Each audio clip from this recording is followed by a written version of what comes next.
Chapter 3. So, on the following evening, we again assembled to discuss and arrange our plans. Harris said, "Now, the first thing to settle is what to take with us. Now, you get a bit of paper and write down, Jay, and you get the grocery catalogue, George, and somebody give me a bit of pencil, and then I'll make out a list." That's Harris all over, so ready to take the burden of everything himself and put it on the backs of other people. He always reminds me of my poor Uncle Podger. You never saw such a commotion up and down a house in all your life as when my Uncle Podger undertook to do a job. A picture would have come home from the frame-makers and be standing in the dining-room waiting to be put up, and Aunt Podger would ask what was to be done with it, and Uncle Podger would say, "Oh, you leave that to me. Don't you any of you worry yourselves about that. I'll do all that." And then he would take off his coat and begin. He would send the girl out for 6 penn'orth of nails, and then one of the boys after her to tell her what size to get. And from that he would gradually work down and start the whole house. "Now, you go and get me my hammer, Will," he would shout, "and you bring me the rule, Tom, and I shall want the step-ladder, and I'd better have a kitchen chair, too. And, Jim, you run round to Mr. Goggles and tell him Pa's kind regards and hopes his leg's better, and will he lend him his spirit level. And don't you go, Maria, because I shall want somebody to hold me the light. And when the girl comes back, she must go out again for a bit of picture cord. And Tom, where's Tom? Tom, you come here. I shall want you to hand me up the picture." And then he would lift up the picture and drop it, and it would come out of the frame, and he would try to save the glass and cut himself. And then he would spring round the room looking for his handkerchief. He could not find his handkerchief because it was in the pocket of the coat he had taken off, and he did not know where he had put the coat, and all the house had to leave off looking for his tools and start looking for his coat, while he would dance round and hinder them. "Doesn't anybody in the whole house know where my coat is? I never came across such a set in all my life. Upon my word, I didn't. 6 of you, and you can't find a coat that I put down not 5 minutes ago. Well, of all the—" Then he'd get up and find that he'd been sitting on it, and would call out, "Oh, you can give it up. I found it myself now. Might just as well ask the cat to find anything as expect you people to find it." And when half an hour had been spent in tying up his finger, and a new glass had been got, and the tools and the ladder and the chair and the candle had been brought, he would have another go, the whole family, including the girl and the charwoman, standing round in a semicircle, ready to help. 2 people would have to hold the chair, and a third would help him up on it, and hold him there, and a 4th would hand him a nail, and a 5th would pass him up the hammer, and he would take hold of the nail and drop it. "There," he would say, in an injured tone, "now the nail's gone." And we would all have to go down on our knees and grovel for it, while he would stand on the chair and grunt, and want to know if he was to be kept there all the evening. The nail would be found at last, but by that time he would have lost the hammer. "Where's the hammer? What did I do with the hammer? Great heavens! 7 of you gaping round there, and you don't know what I did with the hammer." We would find the hammer for him, and then he would have lost sight of the mark he'd made on the wall where the nail was to go in, and each of us had to get up on the chair beside him and see if we could find it, and we would each discover it in a different place, and he would call us all fools, one after another, and tell us to get down. And he would take the rule and remeasure, and find that he wanted half 31 3/8 inches from the corner, and would try to do it in his head and go mad. And we would all try to do it in our heads, and all arrive at different results, and sneer at one another. And in the general row, the original number would be forgotten, and Uncle Podger would have to measure it again. He would use a bit of string this time, and at the critical moment, when the old fool was leaning over the chair at an angle of 45 and trying to reach a point 3 inches beyond what was possible for him to reach, the string would slip, and down he would slide onto the piano, a really fine musical effect being produced by the suddenness with which his head and body struck all the notes at the same time. And Aunt Maria would say that she would not allow the children to stand round and hear such language. At last, Uncle Podger would get the spot fixed again, and put the point of the nail on it with his left hand, and take the hammer in his right hand.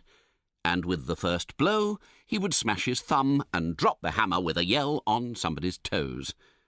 Aunt Maria would mildly observe that next time Uncle Podger was going to hammer a nail into the wall, she hoped he'd let her know in time so that she could make arrangements to go and spend a week with her mother while it was being done. "Oh, you women, you make such a fuss over everything," Uncle Podger would reply, picking himself up. "Why, I like doing a little job of this sort." And then he would have another try, and at the second blow the nail would go clean through the plaster and half the hammer after it, and Uncle Podger be precipitated against the wall with force nearly sufficient to flatten his nose. Then we had to find the rule and the string again, and a new hole was made, and about midnight the picture would be up, very crooked and insecure, the wall for yards round looking as if it had been smoothed down with a rake, and everybody dead beat and wretched, except Uncle Podger. "There you are," he would say, stepping heavily off the chair onto the charwoman's corns and surveying the mess he had made with evident pride. "Why, some people would have had a man in to do a little thing like that." Harris will be just that sort of man when he grows up, I know, and I told him so. I said I could not permit him to take so much labour upon himself. I said, "No, you get the paper and the pencil and the catalogue, and George write down, and I'll do the work." The first list we made out had to be discarded. It was clear that the upper reaches of the Thames would not allow of the navigation of a boat sufficiently large to take the things we had set down as indispensable. So we tore the list up and looked at one another. George said, "You know, we are on a wrong track altogether. We must not think of the things we could do with, only of the things that we can't do without." George comes out really quite sensible at times. You'd be surprised. I call that downright wisdom, not merely as regards the present case, but with reference to our trip up the river of life generally. How many people on that voyage load up the boat till it is ever in danger of swamping with a store of foolish things which they think essential to the pleasure and comfort of the trip, but which are really only useless lumber. How they pile the poor little craft mast-high with fine clothes and big houses, with useless servants and a host of swell friends that do not care twopence for them, and that they do not care three halfpence for, with expensive entertainments that nobody enjoys, with formalities and fashions, with pretence and ostentation, and with, oh, heaviest, maddest lumber of all, the dread of what will my neighbour think, with luxuries that only cloy, with pleasures that bore, with empty show that, like the criminal's iron crown of yore, makes to bleed and swoon the aching head that wears it. It is lumber, man, all lumber. Throw it overboard. It makes the boat so heavy to pull you nearly faint at the oars. It makes it so cumbersome and dangerous to manage, you never know a moment's freedom from anxiety and care, never gain a moment's rest for dreamy laziness. No time to watch the windy shadows skimming lightly o'er the shallows, or the glittering sunbeams flitting in and out among the ripples, or the great trees by the margin looking down at their own image, or the woods all green and golden, or the lilies white and yellow, or the sombre waving rushes, or the sedges, or the orchids, or the blue forget-me-nots. Throw the lumber over, man. Let your boat of life be light, packed with only what you need. A homely home and simple pleasures, one or two friends worth the name, someone to love and someone to love you, a cat, a dog, and a pipe or two, enough to eat and enough to wear, and a little more than enough to drink, for thirst is a dangerous thing. You will find the boat easier to pull then, and it will not be so liable to upset. And it will not matter so much if it does upset. Good, plain merchandise will stand water. You will have time to think as well as to work, time to drink in life's sunshine, time to listen to the Aeolian music that the wind of God draws from the human heartstrings around us, time to... I beg your pardon, really. I quite forgot. Well, we left the list to George, and he began it. "We won't take a tent," suggested George. "We will have a boat with a cover. It is ever so much simpler and more comfortable." It seemed a good thought, and we adopted it. I do not know whether you have ever seen the thing I mean.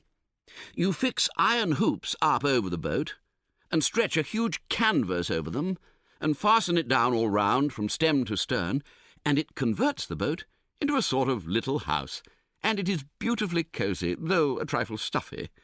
But there, everything has its drawbacks, as the man said when his mother-in-law died and they came down upon him for the funeral expenses. George said that in that case we must take a rug each, a lamp, some soap, a brush and comb between us, a toothbrush each, a basin, some tooth powder, some shaving tackle — sounds like a French exercise, doesn't it? — and a couple of big towels for bathing. I notice that people always make gigantic arrangements for bathing when they are going anywhere near the water, but that they don't bathe much when they are there. It is the same when you go to the seaside.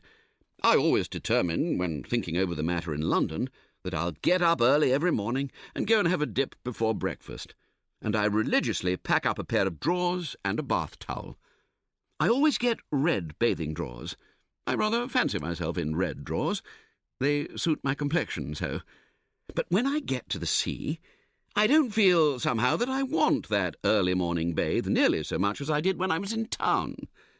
On the contrary, I feel more that I want to stop in bed till the last moment, and then come down and have my breakfast. Once or twice virtue has triumphed, and I have got out at 6 and half-dressed myself, and have taken my drawers and towel and stumbled dismally off. But I haven't enjoyed it.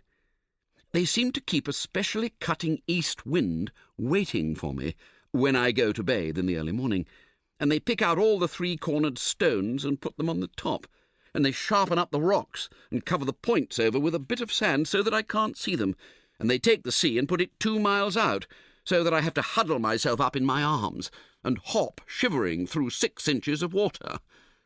And when I do get to the sea, it is rough and quite insulting. One huge wave catches me up and chucks me in a sitting posture as hard as ever it can down onto a rock which has been put there for me. And before I've said, "Oh, ugh," and found out what has gone, the wave comes back and carries me out to mid-ocean. I begin to strike out frantically for the shore, and wonder if I shall ever see home and friends again, and wish I'd been kinder to my little sister when a boy. When I was a boy, I mean. Just when I have given up all hope, a wave retires and leaves me sprawling like a starfish on the sand, and I get up and look back and find that I've been swimming for my life in 2 feet of water. I hop back and dress and crawl home, where I have to pretend I liked it. In the present instance, we all talked as if we were going to have a long swim every morning. George said it was so pleasant to wake up in the boat in the fresh morning and plunge into the limpid river. Harris said there was nothing like a swim before breakfast to give you an appetite. He said it always gave him an appetite. George said that if it was going to make Harris eat more than Harris ordinarily ate, then he should protest against Harris having a bathe at all. He said there would be quite enough hard work in towing sufficient food for Harris up against stream as it was. I urged upon George, however, how much pleasanter it would be to have Harris clean and fresh about the boat, even if we did have to take a few more hundredweight of provisions. And he got to see it in my light, and withdrew his opposition to Harris's bathe. Agreed, finally, that we should take 3 bath towels, so as not to keep each other waiting. For clothes, George said 2 suits of flannel would be sufficient, as we could wash them ourselves in the river when they got dirty. We asked him if he had ever tried washing flannels in the river, and he replied, no, not exactly himself-like, but he knew some fellows who had, and it was easy enough.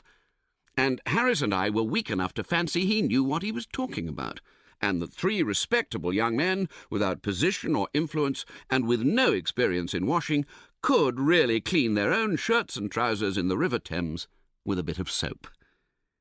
We were to learn, in the days to come, when it was too late, that George was a miserable impostor who could evidently have known nothing whatever about the matter. If you had seen these clothes after... But, as the shilling shockers say, we anticipate. George impressed upon us to take a change of underthings and plenty of socks, in case we got upset and wanted a change, Also plenty of handkerchiefs, as they would do to wipe things, and a pair of leather boots as well as our boating shoes, as we should want them if we got upset.